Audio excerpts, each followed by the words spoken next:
Bismillahirrahmanirrahim. Assalamualaikum warahmatullahi wabarakatuh. Salam dan bahagia untuk kita semua. Sebelum saya menyampaikan materi tentang transformasi, mohon dukungan untuk memberikan like dan subscribe terhadap video yang telah saya buat. Baik, selanjutnya pada kesempatan ini saya akan menyampaikan materi tentang transformasi. Transformasi yaitu berasal dari kata trans yang berarti perubahan, formasi berarti kedudukan. Sehingga transformasi bisa diartikan perubahan posisi atau perubahan kedudukan dari sebuah titik, garis ataupun kurva. Adapun jenis-jenis transformasi, yang pertama translasi, yaitu geseran atau perpindahan kedudukan karena geseran. Kemudian ada juga refleksi atau pencerminan, jadi perubahan kedudukan titik atau garis karena hasil mencerminkan terhadap garis. Kemudian juga rotasi atau putaran, atau yang keempat dilatasi, perbesaran atau perkecilan. Baik, selanjutnya kita bahas yang pertama, transformasi, translasi atau geseran. Jadi perhatikan diagram kartesius. Di sini titik P dengan koordinat X, Z. Apabila ini digeser ke kanan, maka yang berubah adalah nilai X. Maka apabila digeser ke kanan, X-nya ditambah. Namun apabila titik P ini digeser ke kiri, maka yang berubah adalah nilai X-nya semakin kecil. Berarti kalau digeser ke kiri, maka X-nya dikurangi. Sedangkan apabila titik P ini digeser ke atas, maka yang berubah adalah nilai Z-nya. Berarti Z-nya semakin besar atau Z-nya ditambah. Sedangkan apabila titik P ini digeser ke bawah, berarti yang berubah adalah nilai Z-nya atau Z-nya dikurangi. Kemudian notasi translasi. Apabila titik P dengan koordinat X, Z ditranslasi AB, maka bayangan dari titik P ditulis P aksen, berarti X itu ditambah dengan A, sedangkan Z itu ditambah dengan B. Sehingga koordinat bayangan titik P ditulis P aksen, X tambah A, Z tambah B. Sebagai contoh, perhatikan gambar. Di sini ada segitiga ABC, kemudian segitiga ABC ini digeser ke kanan sebanyak 4 peta dan digeser ke bawah sebanyak 3 peta, maka tentukan koordinat bayangan apabila segitiga ABC digeser ke kanan dan ke bawah. Kita ketahui bahwa koordinat titik A ini adalah min 3,1, titik B min 1,4, sedangkan koordinat titik C min 2 atau negatif 2, negatif 1.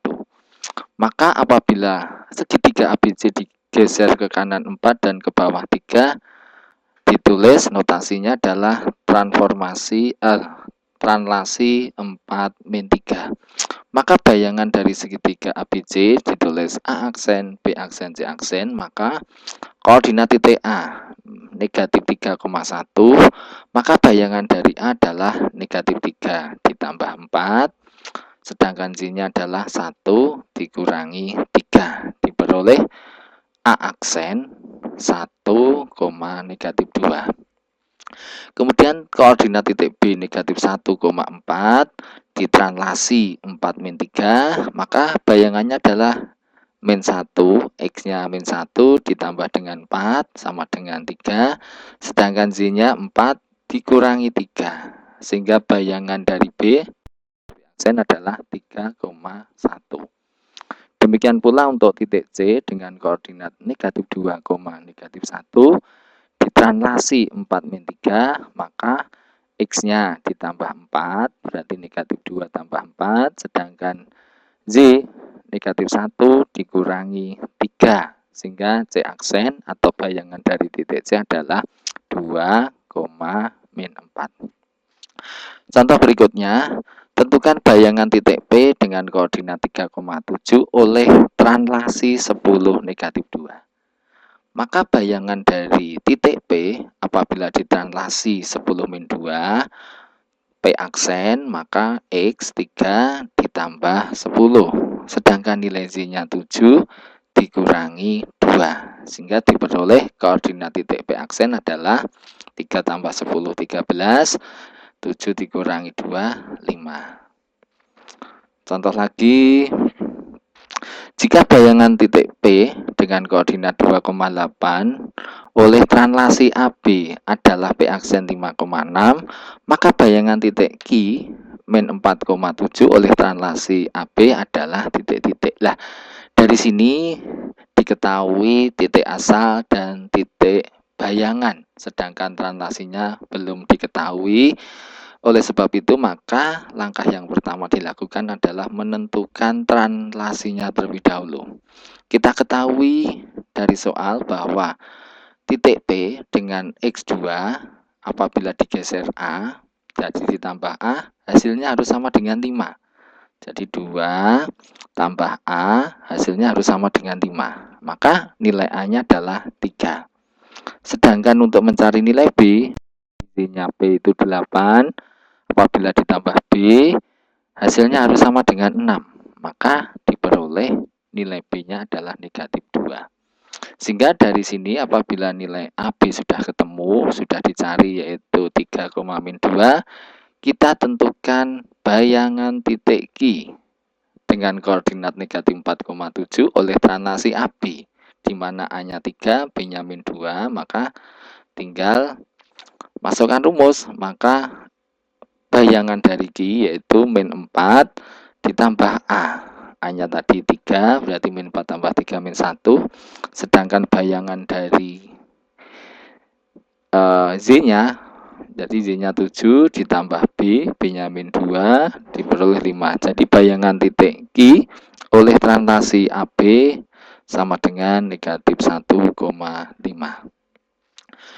Contoh berikutnya, jika bayangan titik R, E, Z oleh translasi 2,26 adalah P aksen 8,10, maka koordinat titik R adalah titik-titik. Maka di sini translasinya diketahui, bayangannya diketahui, kita menentukan titik asalnya. Maka ini X ditambah 2, hasilnya harus sama dengan 8. Maka nilai X ini adalah 6. Sedangkan Z apabila ditambah 6, hasilnya harus sama dengan 10. Maka Z-nya sama dengan 4. Jadi koordinat titik R adalah 6,4. Demikian video yang saya buat. Mudah-mudahan bermanfaat. Atas perhatiannya saya ucapkan terima kasih. Wassalamualaikum warahmatullahi wabarakatuh.